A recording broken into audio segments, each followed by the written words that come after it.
But I really wanted to answer a question that's been asked about me many times, and that is, when I'm handling these large, dangerous raptors, why don't I wear gloves? And the truth of the matter is, this is very much the typical glove that you see us using when we're handling birds for falconry. And you'll see in a lot of videos other people using gloves like this just to handle the birds that are in rescue. And the problem is, the glove is very large and clumsy, and it doesn't give me the touch and the dexterity that I need to handle the birds properly. And so I will use the glove in certain situations where I have to pull the bird out of a kennel, and the bird's confined, and the bird's facing me, and I can't just reach around and grab it. I will use a glove initially, but then I take the glove off. And probably the best way to describe this is, touch is very important, and to be able to feel any injuries, breaks, sprains, to be able to feel the bird's keel to make sure that its weight, it's just not too thin, and all of that.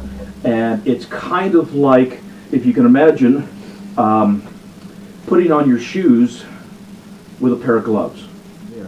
Now, if he'll sit quiet, now if you find a bird like this, please do not try to pick it up, because this one is, like I said, it's very sick. Okay, now you see that defensive posturing right there?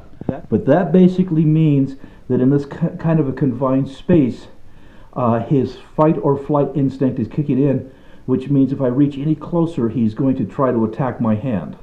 And so that's a reason to put on a glove. Here we go.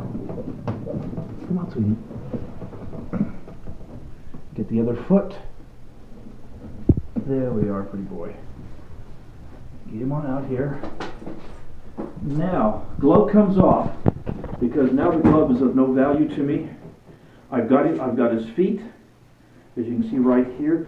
These talons right here, this is actually the most dangerous part. As you can see here, these are extremely sharp. The feet are very strong, and those are just needle sharp, and those will go right through your hand. Okay, so that's the reason I handle the birds without gloves, because I need the touch, I need the dexterity, I need the movement, so that I can handle the birds properly and safely. And the gloves are, like I said, there's a reason for using gloves. When we go down and get the eagle, that big red-tailed hawk, initially getting it out of the chamber, I will use a glove. But for the vast majority of work that I'm doing with these animals, this is a hindrance and not a help. And in falconry, we wear the gloves not for protection as well.